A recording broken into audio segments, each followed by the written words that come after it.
السلام علیکم۔ منگل کا دن ہے اور 10 تاریخ۔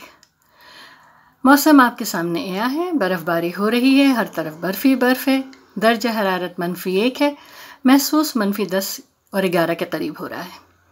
آج آپ سے ایک حلف لینا ہے، ایک رازداری کا حلف، اس لیے کہ آپ کو ایک پرائیویٹ خط سنانا ہے، ایک منگیتر کا اپنی منگیتر کے نام۔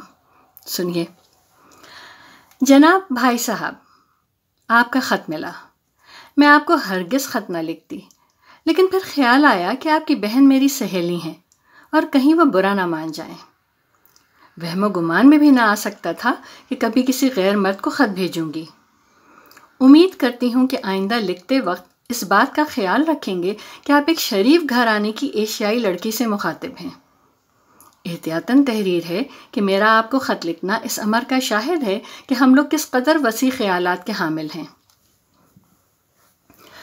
مجھے بتایا گیا تھا کہ آپ رشیدہ اور حمیدہ کو جانتے ہیں۔ کلثوم اور رفت سے بھی واقفیت رہ چکی ہے۔ سریہ اور اختر کو خط بھی لکھا کرتے تھے۔ آپ کو کلب میں ناچتے بھی دیکھا گیا ہے، اور ایک شام آپ کو چمکیلی سی پیلے رنگ کی چیز چھوٹے سے گلاس میں نوش کرتے ہوئے بھی دیکھا گیا ہے، اور آپ خوب قہقہے لگا رہے تھے۔ خدا کا شکر ہے کہ ہم لوگ ماڈرن نہیں ہیں، ہمیں ہوا نہیں لگی بھائی، اور نہ اس روش پہ چلنے کا ارادہ ہے۔ ہمارے ہاں جہاں مذہب، شرافت اور خاندانی روایت کا خیال ملحوظ ہے، وہاں اعلیٰ تربیت اور بلند خیالی بھی ہے۔ میں BA آنرس میں پڑھتی ہوں۔ شام کو مولوی صاحب بھی پڑھانے آتے ہیں۔ آپ نے لکھا ہے کہ آپ نے مجھے تانگے میں کالج سے نکلتے دیکھا تھا اور میں نے برقعے کا نقاب الٹ رکھا تھا۔ نہ، آپ نے کسی اور کو دیکھ لیا ہوگا۔ اول تو میں ہمیشہ کالج کار میں جاتی ہوں، دوسرے یہ کہ میں نقاب نہیں الٹا کرتی، ہمیشہ برقعہ میرے ہاتھوں میں کتاب کے ساتھ ہوا کرتا ہے۔ آپ نے پوچھا ہے کہ موجودہ ادیبوں میں مجھے کون پسند ہے، سو ڈپٹی نذیر احمد، مولانا راشد الخیری اور پنڈت رتن ناتھ سرشار میرے محبوب مصنفین ہیں۔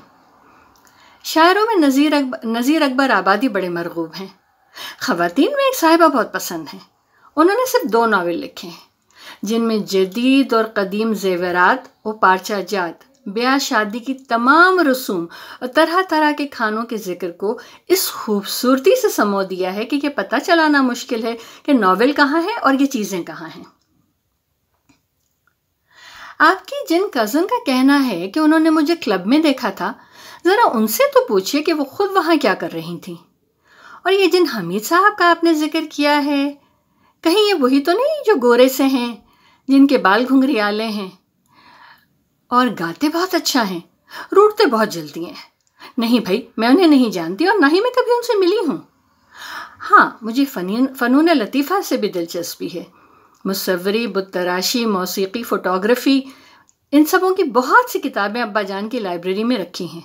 میں اچھی فلمیں کبھی نہیں چھوڑتی، اور ریڈیو پر اگر اچھا موسیقی کا پروگرام ہو تو ضرور سنتی ہوں، خصوصاً دوپہر کے کھانے پر۔ آپ کی بہن مجھ سے خفا ہیں اور خط نہیں لکھتی۔ شکایت تو الٹی مجھے ان سے ہونی چاہیے تھی کہ انہوں نے رفیع کو وہ بات کیوں بتا دی جو میں نے انہیں بتائی تھی کہ اسے نہ بتانا۔ خیر، بتانے میں تو اتنا حرج نہ تھا، لیکن میں نے ان سے تاکیداً کہا تھا کہ اس سے یہ نہ کہنا کہ میں نے ان سے کہا تھا کہ اس سے یہ نہ کہنا۔ پتہ نہیں یہ کزن والی کون سی بات ہے جس پر انہوں نے مجھ سے قسم لی تھی کہ رفیع کو نہ پہنچے، مجھے تو یاد نہیں۔